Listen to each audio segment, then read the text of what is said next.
It's late 1969, and a Dodge Charger Daytona has just rolled to the line at a drag strip outside Detroit, its 2-foot nose cone stretching out in front of the car like a shark about to devour the tree. Everyone in the stands expects a massacre.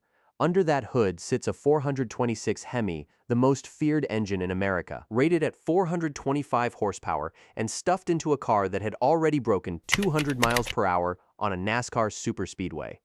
But when the light turns green, something humiliating happens.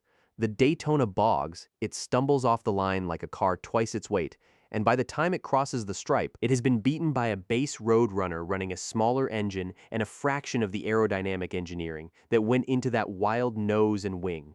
The crowd laughs, the owner is furious, and somewhere in that crowd stands a mechanic who is about to figure out exactly why the fastest Dodge ever built couldn't win a street race, and how fixing it would take almost nothing at all.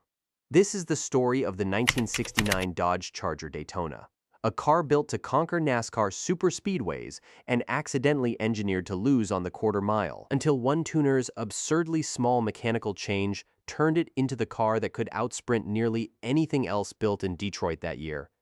To understand how a Hemi-powered muscle car could possibly lose to lesser machines, you have to understand what the Daytona actually was, because it wasn't really a street car at all. It was a homologation special, which is a fancy way of saying Chrysler built it purely so they were legally allowed to race it. Through the mid-1960s, Ford had been humiliating Chrysler on NASCAR's biggest superspeedways, and Dodge's Coronets and Plymouth's Belvederes simply couldn't keep pace with the Torinos and Galaxies coming out of Dearborn. Chrysler's engineers set themselves an oddly specific goal. They didn't need a car that was dramatically faster. They needed one that was roughly 5 miles an hour quicker at the top end. Because on a track like Daytona or Talladega, 5 extra miles an hour at 190 was the difference between leading the pack and getting lapped. So they went to work on aerodynamics with an intensity that bordered on obsession. They built a nose cone that stretched the car's front end by nearly 2 feet. They mounted a rear wing so tall it looked like something off an airplane, standing almost 3.5 feet above the trunk. They smoothed the rear window into a plug that eliminated the turbulent air pocket that a normal fastback creates.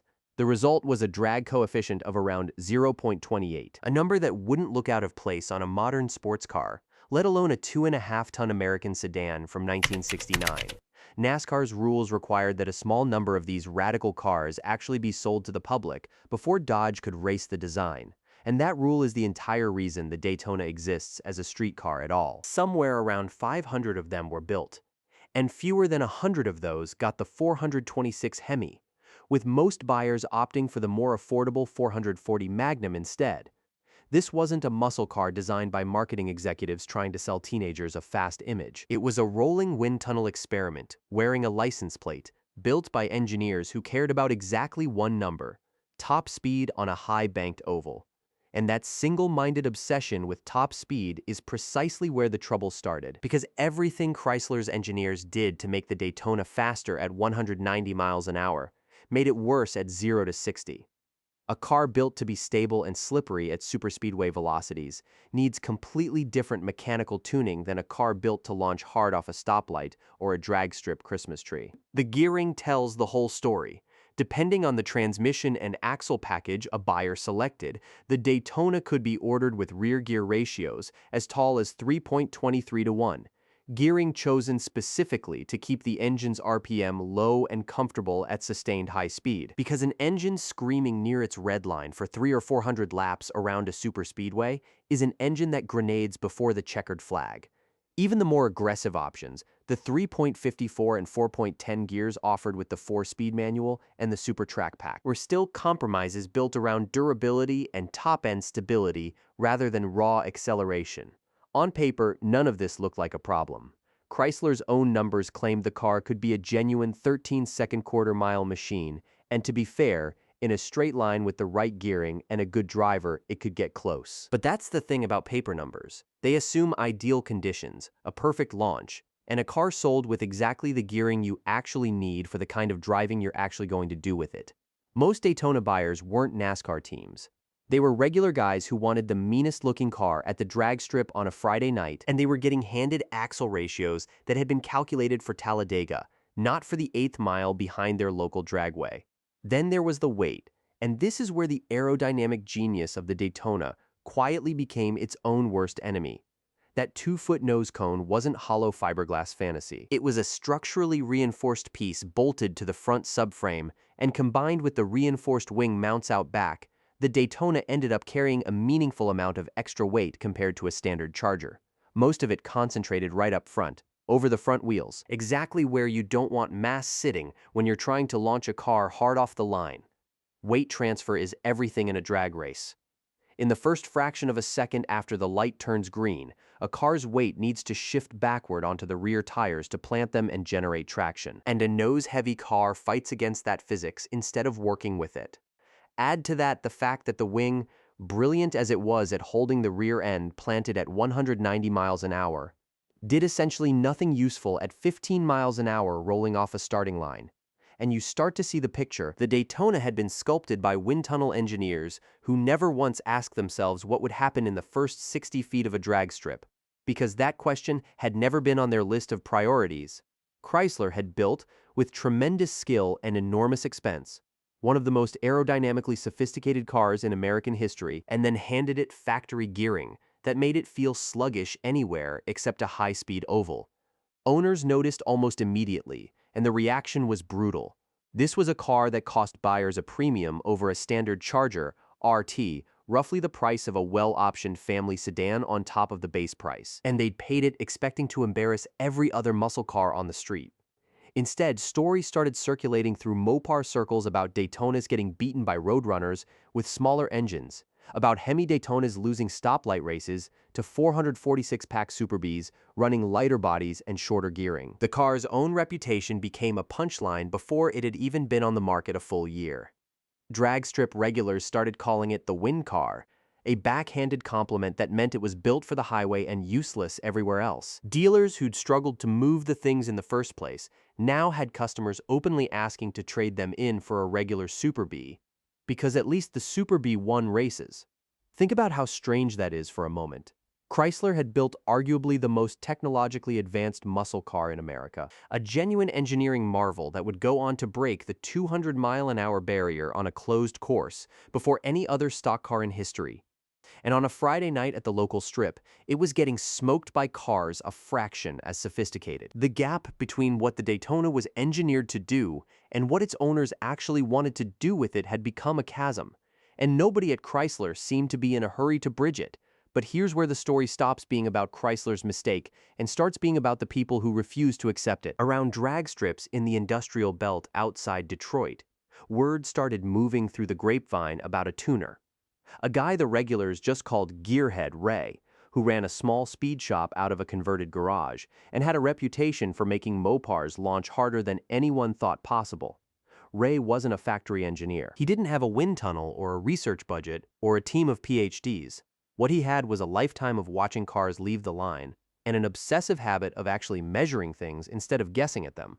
When a frustrated Daytona owner brought his car in, sick of losing to cars half as expensive, Ray didn't start tearing into the engine. He didn't touch the carburetor. He didn't even pop the hood first. He crawled underneath the car and looked at the rear end. What Ray understood, and what apparently nobody at Chrysler had bothered to communicate clearly to the sales floor, was that gear ratio isn't just a number on a spec sheet. It's the entire relationship between how hard an engine can twist and how quickly a car can accelerate. A taller gear, something like that factory 3.23, means the engine spins fewer times for every rotation of the tires, which is fantastic for cruising at 90 miles an hour without redlining the motor. But it also means you're asking the engine to accelerate the car's mass without the mechanical advantage a shorter gear would give you. It's the difference between trying to push a stalled car in second gear versus first gear on a bicycle. Same amount of muscle, wildly different result, purely because of the leverage involved. Ray's fix, when he finally explained it to that first frustrated customer, sounded almost insultingly simple. Swap the factory 3.23 or 3.54 rear gears for a shorter set, something in the 4.56 to 4.88 range. Gearing so aggressive it would have been laughed off any NASCAR superspeedway, because the engine would be screaming near redline at highway speed. But this car wasn't going to a superspeedway. It was going a quarter mile down a drag strip. And for that job, Those short gears were transformative. The change itself took an afternoon and cost a fraction of what the buyer had paid for the Daytona's aerodynamic options in the first place. A new ring and pinion set, a few hours of careful setup to get the backlash and pattern right, and that was essentially it. No engine work, no exotic parts, just gears. The results, when that first modified Daytona hit the strip again, stunned everyone who'd watched it lose all season. The car that had been stumbling through the quarter mile in the high 14s, sometimes worse depending on the driver, was suddenly running consistent low 13s. Numbers that put it not just back in contention with other Hemi muscle cars, but ahead of most of them. The shorter gearing let the Hemi's massive torque hit the tires at exactly the RPM where it made the most usable power off the line, instead of lugging through a taller ratio that never let the engine get into its sweet spot until the car was already 30 feet down the strip and the race was already lost. Word moved fast in that world. Within a season, Ray's little shop had a line of Daytona and Charger owners waiting for the same treatment, and the modification became something close to standard practice among anyone serious about racing one of these cars. Some drag racers pushed it further, running 4.88 or even 5.13 gears paired with slicks for pure strip use, understanding that a car built for that specific purpose could sacrifice highway drivability entirely in exchange for a car that left the line like it had been shot out of a cannon. And this is where the story gets genuinely interesting from an engineering standpoint, because the gear swap wasn't just a blunt instrument. It exposed something almost poetic about how mismatched the Daytona's original spec had been to what its owners actually wanted. The Hemi engine itself, remember, had never been the problem. Independent dyno testing over the decades has repeatedly shown these engines putting out numbers that suggest Chrysler was conservative with its official horsepower ratings, likely to keep insurance premiums and NASCAR politics manageable. The bottleneck was never combustion, it was leverage, purely mechanical leverage between the crankshaft and the pavement. Once Ray and the tuners who followed him corrected that single variable, the rest of the car's engineering, the reinforced suspension components, the heavy-duty Dana 60 axle housing with its sure grip differential, the beefed-up brakes, all of it suddenly made sense, because that hardware had clearly been designed by people who expected this car to put down serious power. It was only the gearing choice, made with superspeedway durability in mind rather than street or strip performance, that had been holding the whole package back. Chrysler had accidentally built a race car and then geared it like a highway cruiser, and it took a mechanic with no engineering degree and a torque wrench to notice the mismatch that an entire corporate engineering department had somehow missed, or perhaps simply hadn't prioritized, because their real target audience was never a Friday night drag strip crowd. It was a NASCAR rulebook. The weight distribution issue that had been quietly sabotaging launches got its own round of grassroots fixes too, though these were less standardized than the gear swap. Racers experimented with shifting battery placement to the trunk to help balance the extra nose weight, a trick borrowed straight from oval racing, where teams had already been fighting the exact same front-heavy tendency on the actual NASCAR cars. Some owners went further, adding traction bars to control wheel hop under the sudden torque of a shorter gear ratio, because a Hemi with 4.88 gears and a hard launch will happily wrap the leaf springs and hop the rear end sideways down the strip if the suspension isn't managing that force properly. None of these were factory solutions. They were barstool engineering, passed from one drag strip regular to another, refined through actual trial and error on actual asphalt, the kind of iterative testing that a corporate engineering timeline focused on a NASCAR launch date simply never had room for. It's worth remembering that Chrysler's entire Daytona program existed on a brutal schedule, racing against a NASCAR season calendar, and every hour their engineers spent was aimed squarely at making the car faster at Talladega, because that was the war they were actually fighting. The street car sitting in a customer's driveway was, in a very real sense, a legally mandated afterthought, a homologation requirement that had to exist, so the actual race cars could compete. Nobody in Highland Park was losing sleep over whether some kid's Daytona could beat a Roadrunner off a stoplight in suburban Michigan. What makes this particular story remarkable isn't simply that a small speed shop outperformed Chrysler's engineering department, because that basic shape of story, factory car underdelivers and the aftermarket fixes it, was becoming almost a genre unto itself by the late 1960s. What makes it remarkable is just how small the actual fix was relative to how enormous the original engineering effort had been. Chrysler had spent what would be millions of dollars in today's money on wind tunnel testing, on developing that nose cone and wing assembly, on an entire aerodynamic research program built around chasing 5 extra miles an hour on a superspeedway.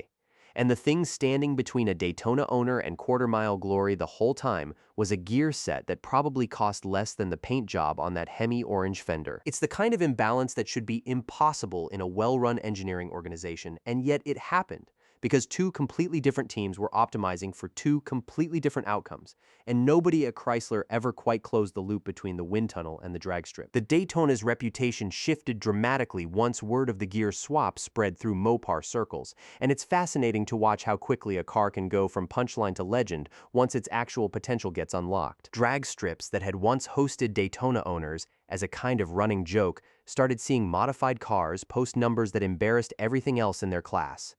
A properly geared Hemi Daytona, running in the low 13s at well over 105 miles an hour, wasn't just competitive with a stock Roadrunner or Super Bee anymore. It was faster than nearly anything else Detroit had built that year outside of a handful of purpose-built drag cars.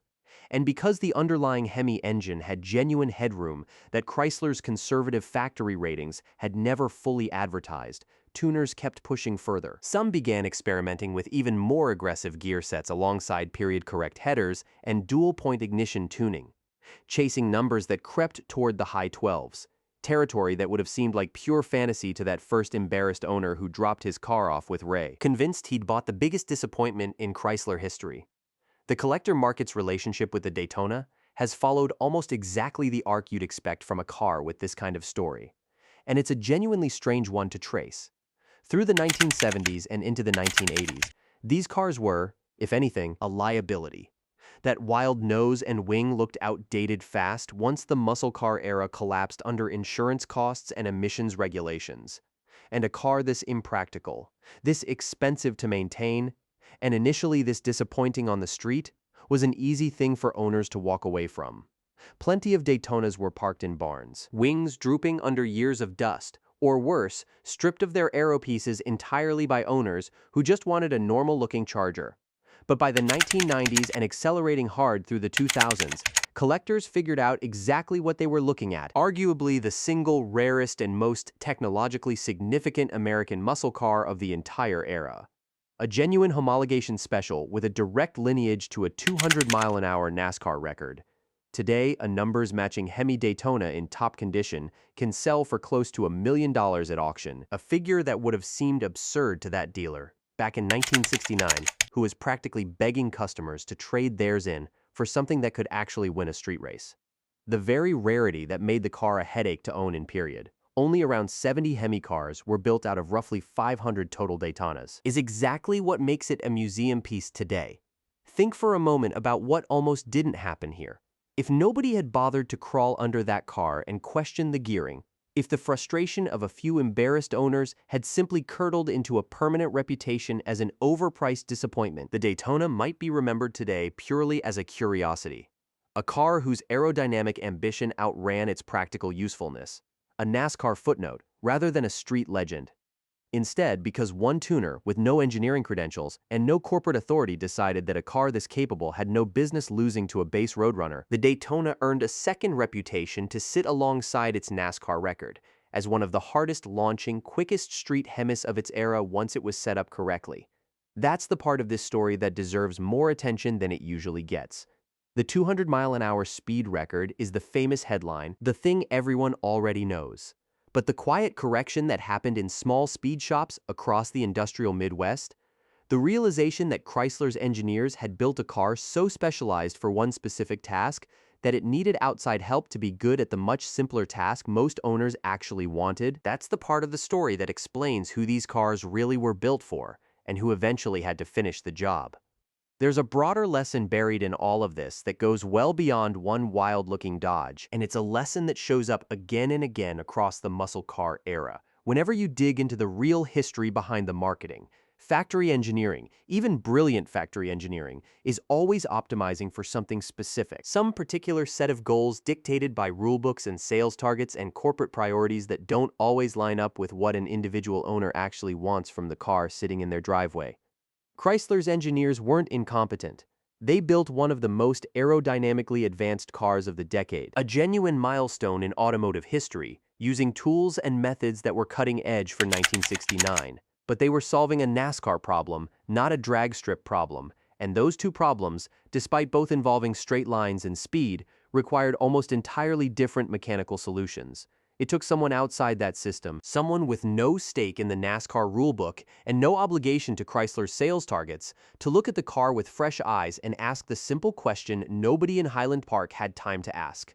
What does this specific customer, sitting at this specific drag strip, actually need from these gears? That question. And the almost embarrassingly small answer it produced is why the Daytona's story doesn't end with Chrysler's engineering department.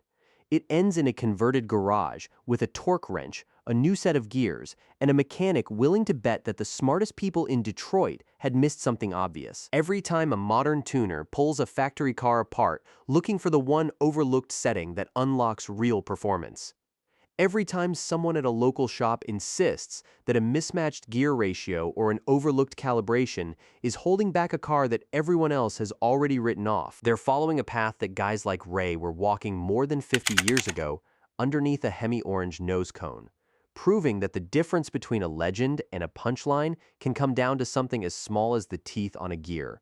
So here's the question worth sitting with. How many other legendary failures from this era were never actually engine problems or design flaws at all, but simple mismatches between what a factory built a car to do and what its owners actually needed it to do? Drop a comment if you've ever seen a numbers matching Daytona in person, or if you know another factory muscle car that needed a garage mechanic to unlock what Detroit never quite finished.